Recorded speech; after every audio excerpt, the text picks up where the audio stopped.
Hi, Ananga. So nice to see you again. Hi, Gayatri. Very nice to see you as well. I've been thinking about this lately. My teenage son, one of them that's getting ready to get into college, and he's been stressing about his college applications and essays and how his seniors were not able to get into the desired college. And I was just thinking, my goodness, so much stress to even before you get into a college or university. Just imagine the stress they have or when they want to get any accomplished degrees or and I was reflecting on how my own spiritual practice has actually helped me be grounded.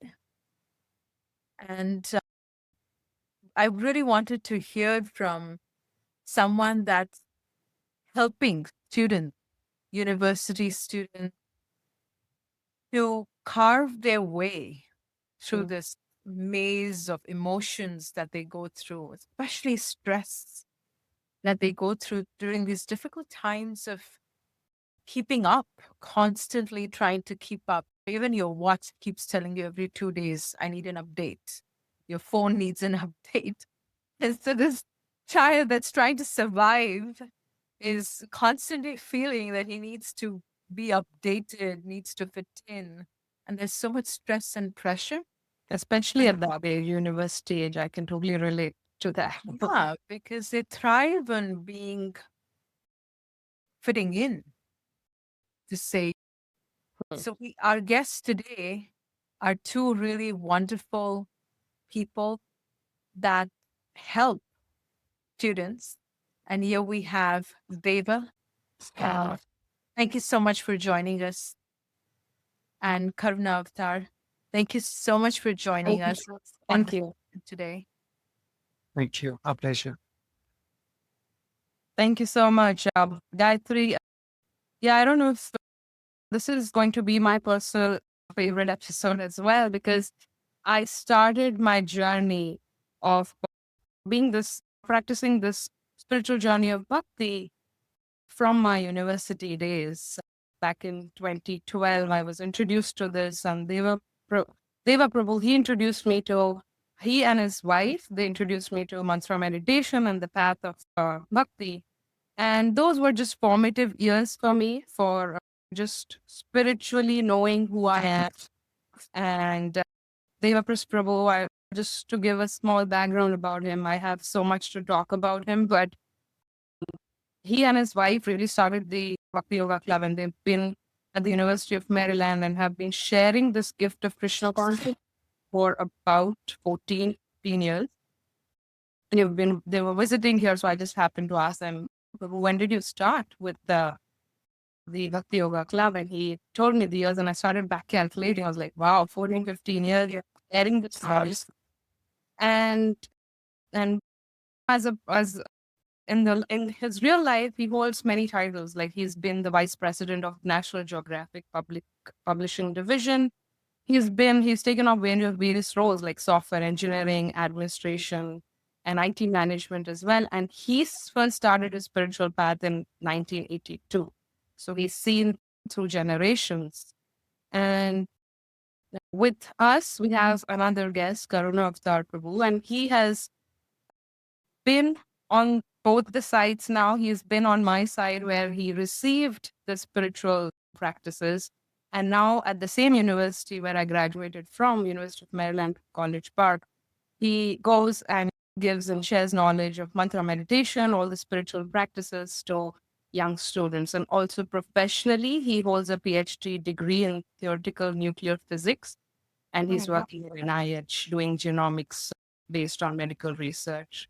So thank you so much, both of you, for coming with us to this talk. Thank you For so having much. us. Thank you. It's hearing your introduction is really wonderful. Definitely the work that you have done for inspiring the youth to feel grounded. Oftentimes, one of my spiritual teachers would say that you can fly as high as you want, when you know that you can be grounded.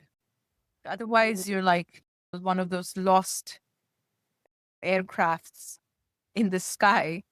But if you have something that connects you to the ground, then you have a source of feeling grounded and you know you're traceable. Like we lost this aircraft recently in space and we somehow found them back. But similarly, I think spiritual practice really grounds us. Please share with us your experience. Do students actually feel the need for any kind of spiritual activity in their busy day-to-day lives as students, keeping up with assignments and lectures and all the other kind of drama Yeah, the that world of academia, it's very hard. So even I am curious now.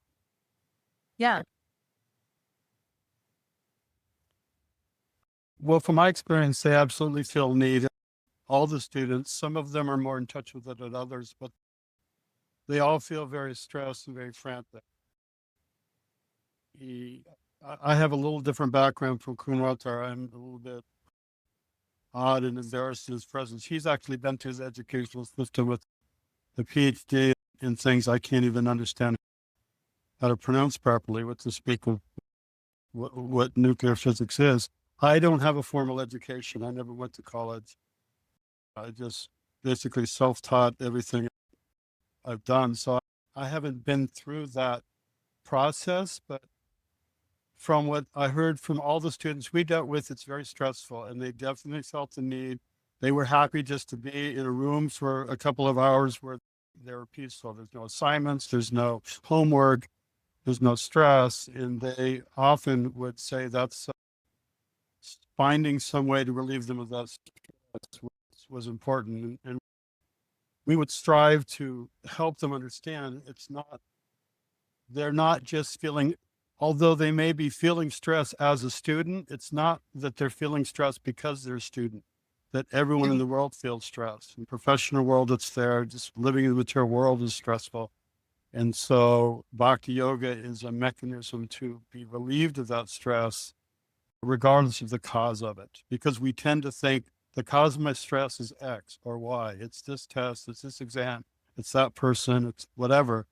And the cause of stress, it's not. The cause of stress is that we're in the material world and material body, both of which are not where we belong and they're not natural. So trying to give them some of that, a different perspective to be able to, I'd say, rise above the stress, but we used to often use the example, and if you've ever been swimming in the ocean, a big wave comes that's going to knock you down, you just go under it and there's no stress. There's no, it doesn't matter how big the wave is, a couple feet above the sand, the wave just rolls over you. You don't even feel it. Then you pop your head up again and you don't get knocked over. So a way to go under or transcend that stress is what we tried to give them some experience to how to do that through chanting, through kirtan, and philosophically to understand the causes of it. So I don't know if I answered your question. I think You did. Actually, you said something really beautiful. And I just reflect on that before we hear from Karunavatara Prabhu. You spoke about the ocean, and you actually said that when there's a big wave, you go under. And that to me actually meant is going internal. And that's what spiritual practice is really about, is going internal. It's not about the externals all the time. Many people think that if I'm going to practice spirituality, I have to dress a certain way, I have to deal in a certain way, I have to give up things.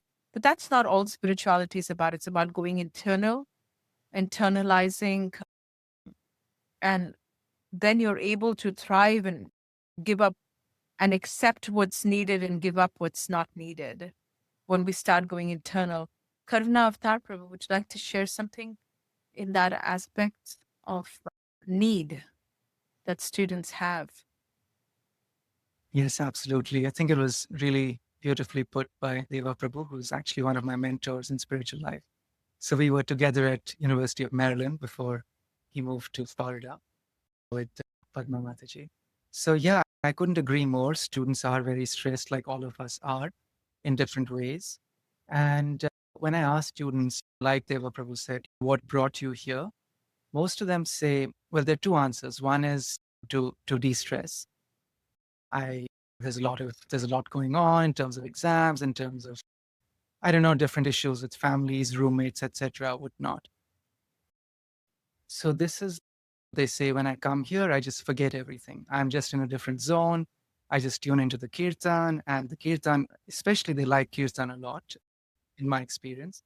So say when I tune into kirtan, it's just, I completely forget what happened during the day, during the week, what's coming ahead. And the 2 hours or 3 hours that I'm here, I'm in a completely different zone. And you feel that energy. We felt it when Deva Prabhu and Padma Mataji were there. We feel it now. I think by the grace of our spiritual lineage, we feel the blessings and the mercy in the program. And students feel it also, and they resonate with it. So this need to go internal, I think we all feel it, and the students definitely feel it also. And when you realize it, they become regular at the program, that the program is actually giving me something. So they make that connection that, okay, so coming here is actually good for me, not just as a 3-hour relief, but in a long-term sense also to grow as an individual. Then they take that next step to be a little more committed. And then they could go a step deeper, more internal, when they take up the practices of chanting japa or reading Bhagavad Gita every day and so forth. So we see different strata. We see those who just come just for some stress relief or some prasadam. Then we see those who are regular, they like the association, and that's what they do. They're regular at the program. And then there are those who practice something at home because of what they hear at the program from different devotees. It's great. Thank you so much, Deva Prabhu and Karunavatara Prabhu. I was just thinking, I was remembering like how open-minded I was when I was a student, because I just moved to the US, and there's a window of opportunity where life throws you. You're very open-minded. You're away from family. You're exploring your identity, meaning, and purpose of life. I remember going up to Deva Prabhu and saying that, yeah, I might have a job very soon. I might just get married. Everything looks great, but I don't think I'm going to be happy. And that's slowly how I started my spiritual journey as well. And sometimes I hear like my friends, they go out on university and sharing their knowledge. And they said that students come up to them, and Karunavatara Prabhu, you were mentioning this, that different strata of categories. Some people come and some people stay, and then some people just go deeper. But I wanted to ask you that some students come, and then there are students who come and say, oh, I love all this, what you're doing. I love Kirtan, like you said. I love taking prasadam. But how do you make the spirituality aspect applied in their life? How can they live it and not just admire it from a distance? How do they go to the next level? Hearing from both of you would be great. Yeah, Deva Prabhu, do you? Well, Krishna touched on it through the kirtan. We tried to give them experience. I think our number one motivator, my wife and I, wasn't to so much teach them things in terms of information, but it was to give them an experience of something real. And so we would do that through, and we asked many times for the format, because we would down japa on the beads, we would do kirtan, we'd have discussion, and we did surveys for many years. What do you like better, the chanting, the japa, the kirtan, the discussion? And it was always 1/3, 1/3, 1/3. Some of the students liked chanting japa on beads, some liked the kirtan, some liked the discussion. So that's what the format we kept. And then we would take them on outings once a semester. We'd go to Gita Nagari, some type of excursion to where they could see people living the philosophy. So our goal was just, if they can experience the contentment and the joy and the excitement and the pleasure of Bhakti Yoga. So we would talk about in Bhagavad Gita, here's the principles, but then try to have an experience where they can feel it. Our conviction or our belief was that if they can experience it, then they can take it home and they'll be attracted and they'll want to do it. If we just tell them about it, it goes in and they hear so much information every day. So we have to give them an experience, not information. That is something so beautiful that you said. That experience is what is really needed. And we actually, I think, prior to 2 or 3 podcasts, that we had someone come in who has written a wonderful book. He's pulled out the different emotions that don't really serve us and how using Bhagavad Gita, with this help and support of Bhagavad Gita, we can transform those emotions into, and that's directly what you're explaining here in practicality. That's in a format of a book.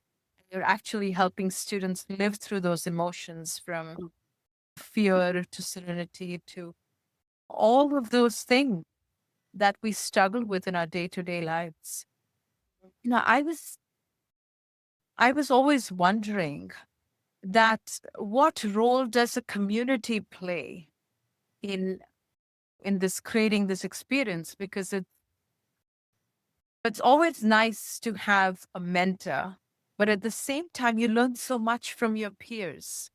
So is that community aspect also very crucial when we're sharing spirituality in colleges and universities? Well, I think so. One of the things we learned over the years was that it wasn't what we said that affected people. It wasn't the philosophy. What affected people was when we had relationships with them. When we had a relationship with them and they trusted us, then we would say things that would go very deep. And the relationship was usually developed outside of the actual hour or 2 or 3 hours on site. We would do in the summer when school was out, we would have people come to our house, and it was very informal. We would do archery and go swimming and just do badminton. We would just do activities where they could just relax and not worry about an exam or anything. And that's when they started asking deeper questions because they were relaxed. And so it's that, and some of it was they would ask of us, but some of them would form relationships with each other. And so then they just developed an understanding that spiritual life is a lifestyle. It's not a philosophy. I remember a quote by His Holiness Gara Swami, one of our wonderful teachers in our movement. He said, Krishna consciousness is really love masquerading as a philosophy. It's just this, we all want to love and be loved. That's the essence of the soul, wants to love and be loved. And so having this community, these relationships and these exchanges where people learn to trust each other, then the philosophy goes deeper, and then people acquire, they ask much deeper questions, and sometimes they may change their major, they may change their course, but yeah, so short answer is I think community is very important, because for Krishna consciousness to stick, it has to become a lifestyle. And for that to happen, we have to see people living it. And then we can see how to apply it in our life. Otherwise, it's just theoretical. Yeah. Yeah. Yeah. Karuna? Yeah, I completely agree with that. So actually, in terms of the community aspect, the second reason that I was going to say earlier, that people come to the program, and many students from an Indian background, they say that they miss the community feeling, the home feeling. And so being at the programs makes them feel at home. And also from the local students, you hear that this is a very welcoming environment. So whatever their motivation is, they feel de-stressed, they feel welcome, and they feel like they're part of something, they belong there. And I think that's very important. And the way the students interact with each other, they have developed friendships with each other that over time, they laugh together, they serve together. And right now at our programs, I am actually not doing any of the serving in terms of serving the prasadam, any of the logistics. They pick up the prasadam, they serve it out, they do it very nicely. And in this way, they are building very nice relationships with each other. And personally, having done college here, I relate to the students at a very familiar level. My goal, like Devaprabhu said, is to just build friendships with them. And because then when they, like he said, when they trust you or when they feel the need to, they will themselves ask you whatever they want to know. Otherwise, I don't try to actually preach philosophy to them other than outside other than the discussion time. But outside of the discussion time, whether it's giving rides home or it's taking prasadam, it's it's just informal time. We just have fun together. And I think that goes a long way because, like they say, people don't care how much you know till they know how much you care. Learned that from Deva Prabhu and Padmavati. That's very important. Once they know that you really care about them and you care about building ties with them, then I think automatically, organically, they will ask questions, meaningful questions. Yeah. So yeah, in short, being part of that community makes them feel secure, makes them feel that this is the place they naturally belong to, and then they open up further from there. Karunavatara Prabhu, I want to know from you as well, because you've been on the other side, like being a student, receiving this philosophy as well, and now that you're sharing, like what was the moment that clicked for you? What are those special moments where you were like, okay, now this is going to be something I admire, to something now I'm going to live this now, and then now you're sharing. So any personal, yeah, anything that you can share? Yeah, actually, that's an interesting question because, so in a way, so I was actually looking for spirituality in my life when a childhood friend of mine introduced me to Krishna consciousness. And it so happened, so I was really searching at this time. And when he introduced me, it so happened by Krishna's arrangement that I found devotees at the university where I was, University of Virginia. There's a very nice club there led by Maya Priya and Amitachar Prabhu's Prabhupada disciples.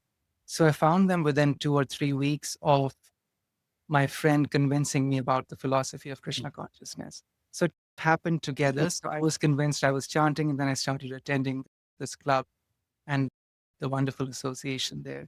And so, but yeah, those were the formative years in my spiritual journey, because that's when I learned how blissful devotee association is, how kind devotees are to people. And that is something. So the philosophy was the conceptual draw for me to the programs, but the really what pulled my heart in was the devotees, was their association. And I think that was like the main ingredient that made the shift for me. Oh, Krishna consciousness is so nice. Yes, I was convinced. I'd felt Krishna's mercy, but now this was like, wow, I'm never going to turn back. Why would I ever? So it was the association of the devotees, particularly the senior practitioners over there. They just won my heart. I can attest to that. I received Padma Malini Mataji, is Devaprastha Prabhu's wife. She just hugged me, and I was miserable at that time. I was looking for a job, and I'd taken this financial loan when you're doing a master's here. And she just hugged me, and I was like, "Why is this person hugging me?" And she just hugged me, and I was like, "There has to be something more to this love I haven't felt here." So you're right; it was just the devotee's love that draws you in. Yeah. That's something so beautiful. That's exactly what we're talking about in the spirit of community, is that family aspect of how you're caring for each other. And like Devaprastha Prabhu quoted Giriraj Swami, uh, how beautifully that it's actually love that we're trying to share. And that love is actually explained in the Bhagavad Gita, that Krishna truly loves everyone. And who is everyone is what is the deep knowledge of the Bhagavad Gita. Are we really limited to just this body? Or is there anything beyond that?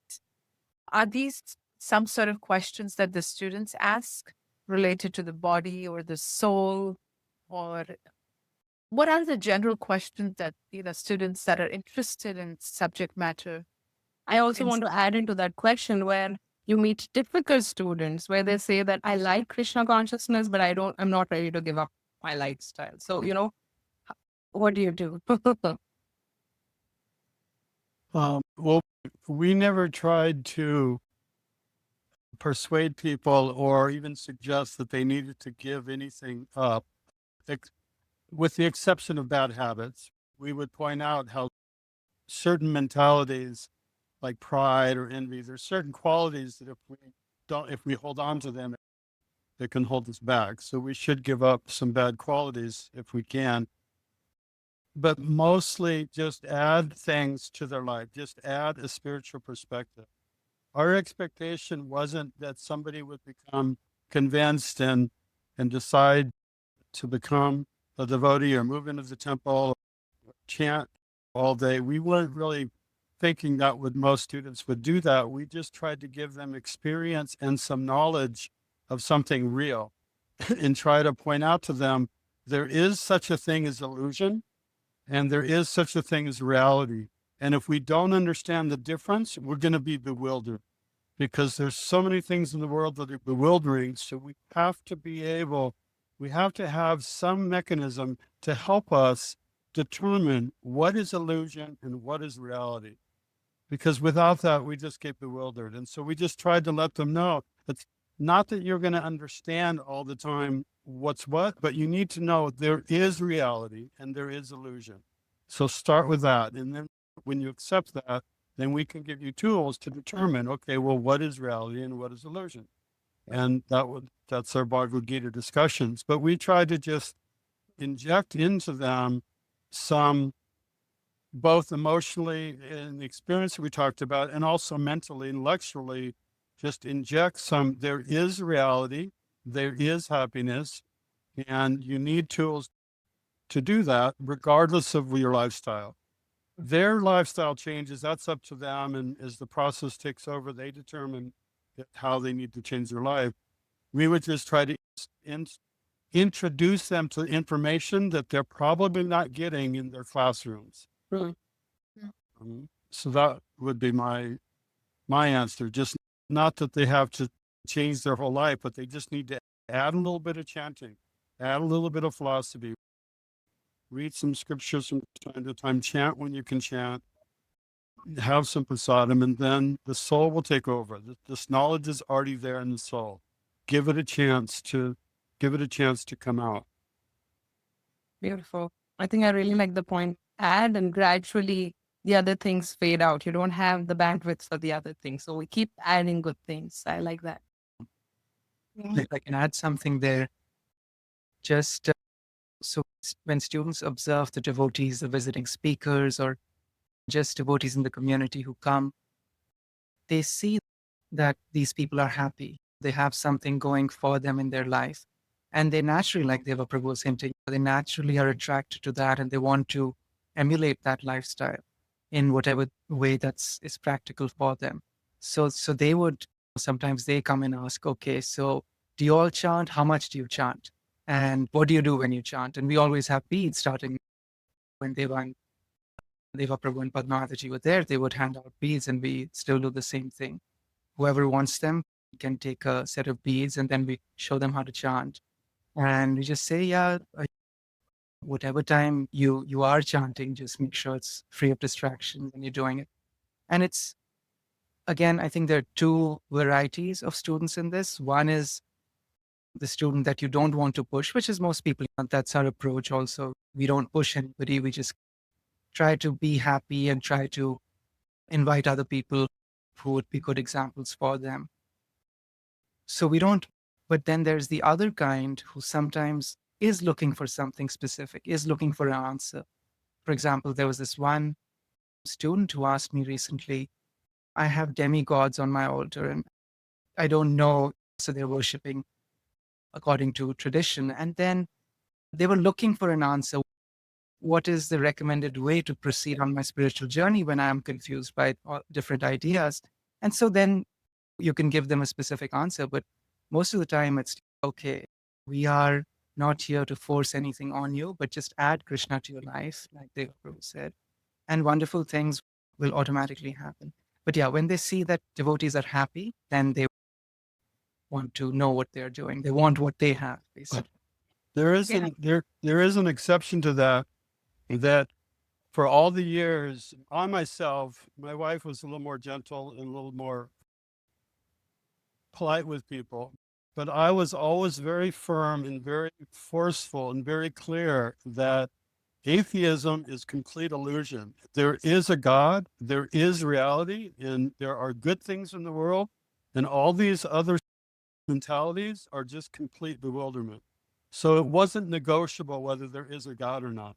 It's the Bhakti Yoga Club. If you want to profess there's no God, then you don't need to be here, because this club is about Bhakti Yoga, which is centered on a personal God, and that's what we're about. So we're very uncompromising on that. Sometimes people would read different teachings in a personal world one and different things. And so we made it very clear this club, and sometimes it got a little strong discussions that, and I would have to tell people, this is the Bhagavad Gita Club, this Bhakti Yoga Club.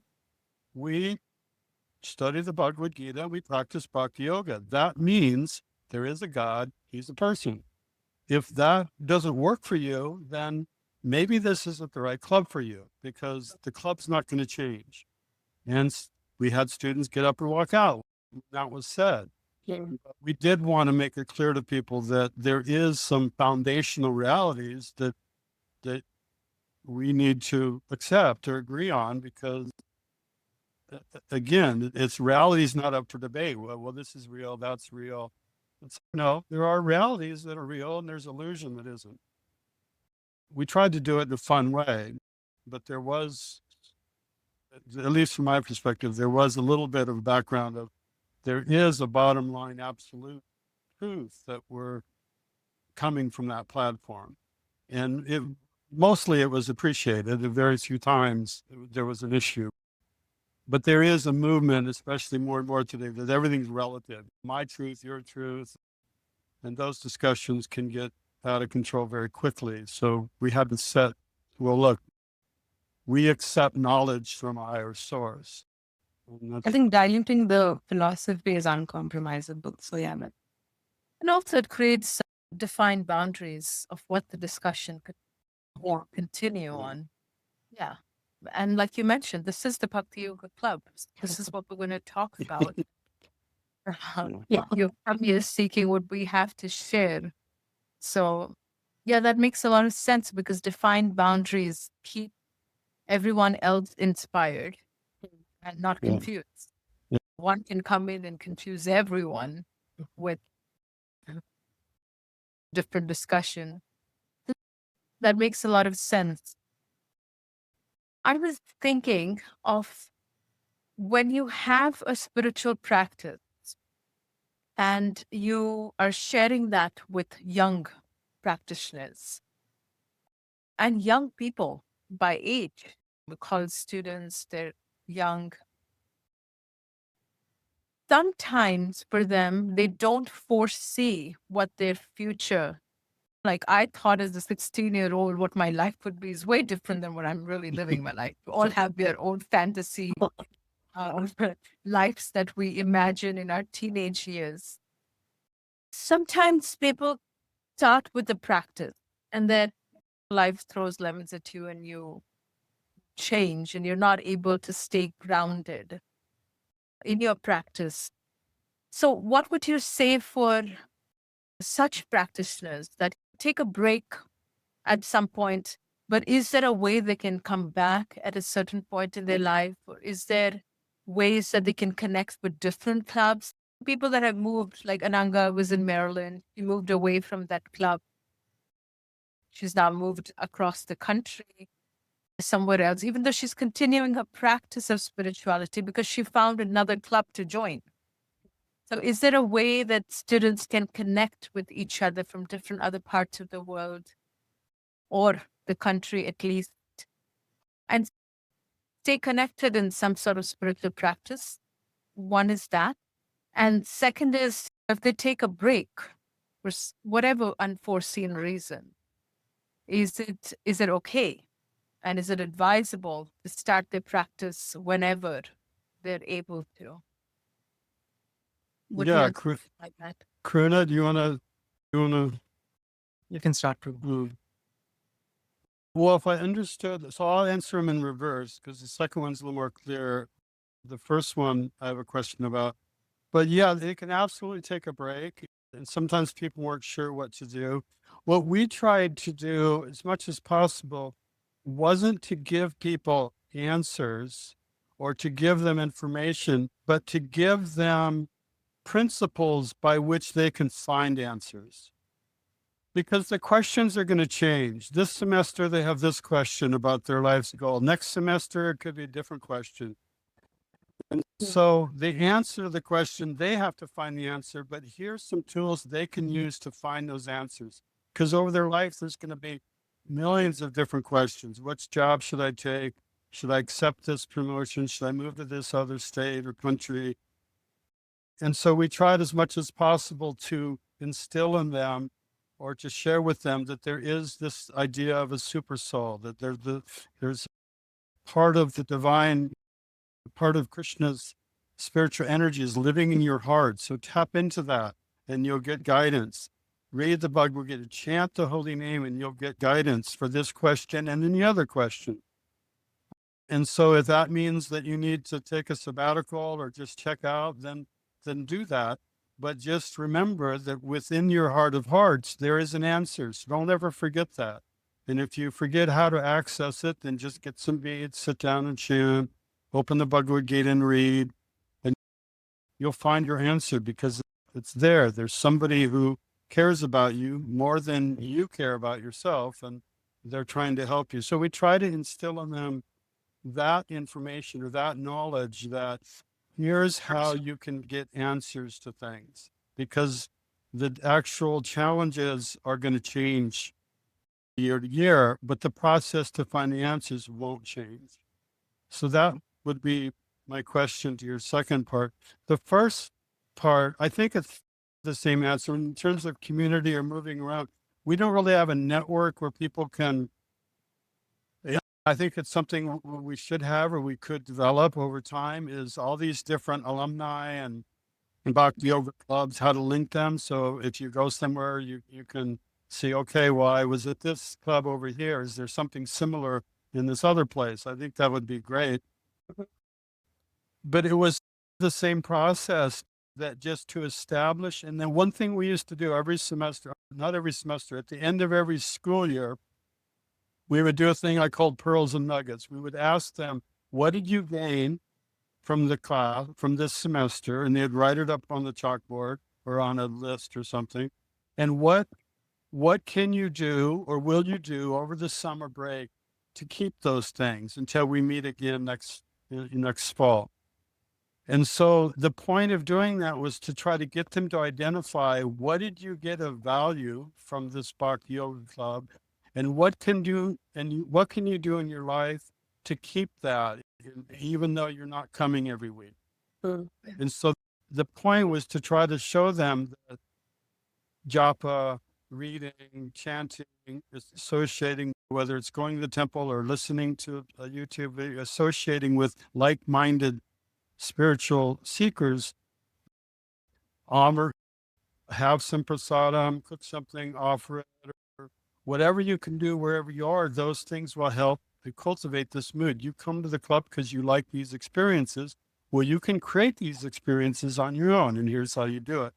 So to try to give them that information, so wherever they went across the globe, when they graduated or whenever, they would have a map as to know what they can do to keep that, to bring that stress relief system into their life, to bring that, this Bhakti Yoga, the thing they're experiencing, how they can bring that into their life wherever they are. So I guess that would be my answer. I think I really like that because I was part of that process, and they really gave a process, a lifestyle to live with.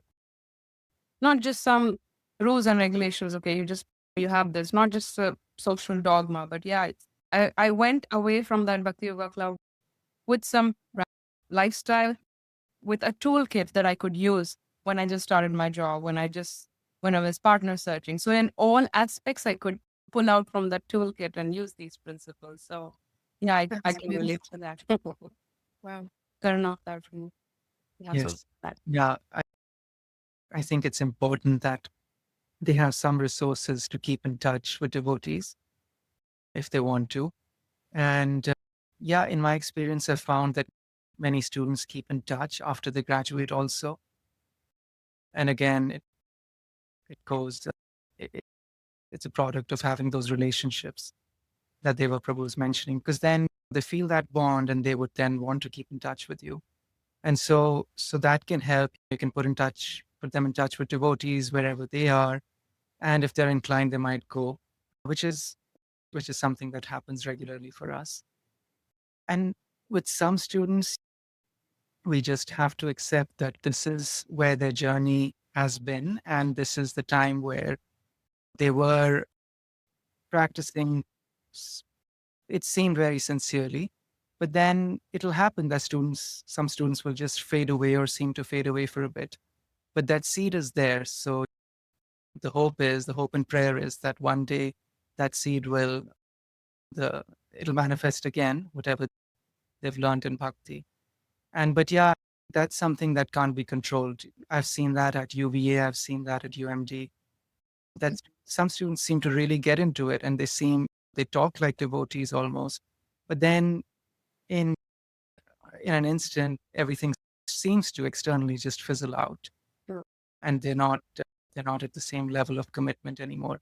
And it's just past conditioning, something that you can't help. But again, the hope is that they have that seed and they will come back to bhakti because they have some foundation.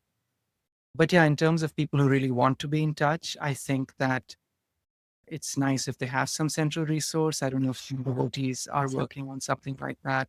There is something actually that is being worked on. Okay. It's already Giving- connected. Yeah, so there is the two youth, the second generation, that have come up with something called as the Bhakti Yoga Club. And they are now connecting with all the Bhakti Yoga clubs, not only to help them start clubs, but also the ones that already started maintaining like a database and then sharing. If somebody moves around, takes transfers, moves to different colleges, or even connects with others. So I think that network creativity will be extremely valuable. It will be to share. Yes. And yeah, I can definitely share the phone number and contact information. Maybe Ananga can share it with you all. Sure. Yeah. Thank you. Yeah. That'd be wonderful. Well, this conversation has really inspired me. I have one in college and one on the way to college. There's a limit to what a parent can share. But when they have a club and then it's their club, right? When we say Bhakti Yoga Club in the college club, it's their club, and they feel like they can participate and they can share and they can like Sense of their identity as well, right? yeah, the identity. And when Karunavatara Prabhu, he was mentioning that I don't really do anything. They're the ones that take over because they own it now. Yeah. And they take ownership, and that's what keeps them connected. And Devaprastha Prabhu said something so beautiful about having them experience rather than just telling them what to do and what not to do, just the life experience. I think that combination of care and ownership is what the future of their life even holds. Now, taking care of a family or taking responsibilities in your career. And that's actually such a beautiful way of presenting spirituality by being responsible and understanding your true self and your true identity, like Ananga said. So this conversation has really helped me. The same here as well. I was just thinking about my 3-year-old daughter. Like even I don't have any control over her as well. So it's like it's student for me already. But I think Karunavatara Prabhu and Deva Prabhu said I just have to give her the experience and show by example. And I think, yeah, plant the seed. And then I think that'll be enough on my side. Thank you. Prabhupada say, sorry, just one thing came to my mind. Yeah, Did sure. Srila Prabhupada say that that you wouldn't know what Krishna consciousness is till you experience it? Is there a quote like that? I thought that. But Yeah. he's also mentioned that licking the bottle of honey from the outside, right? Yeah. Yes. Can never tell the taste of honey by licking the bottle. Prabhu, did I interrupt you with saying something? No, no. No, I'm saying yeah. if there's not a quote like that, there should be. We'll quote Karunavatara because that's I'm pretty sure, Prabhupada, like, cannot, nobody will know what Krishna consciousness is unless they experience it. Something like, something close to that, which I thought is profound and in That line. is profound. yeah, it is. It is profound, and we tried as much as possible to engage the student, to give them that experience. So we'd have a book table, they have different events, we'd have the students man the table, let them serve out the prasadam. We'd have students give class. The more they can, this is their club, and the more they can engage in service, then the magic of devotional service takes over and they experience it. So that's a really good point, Karunavatara. Thank you for that. It's very powerful. That's beautiful. Thank you so much for sharing and for everything that you do, of sharing spirituality with young, impressionable minds. Thank you. You there, For Pastor joining Prabhu. us Thank today. you. Thank you. Thank you so much for having us. Thank you. Hare Krishna. Hare Krishna.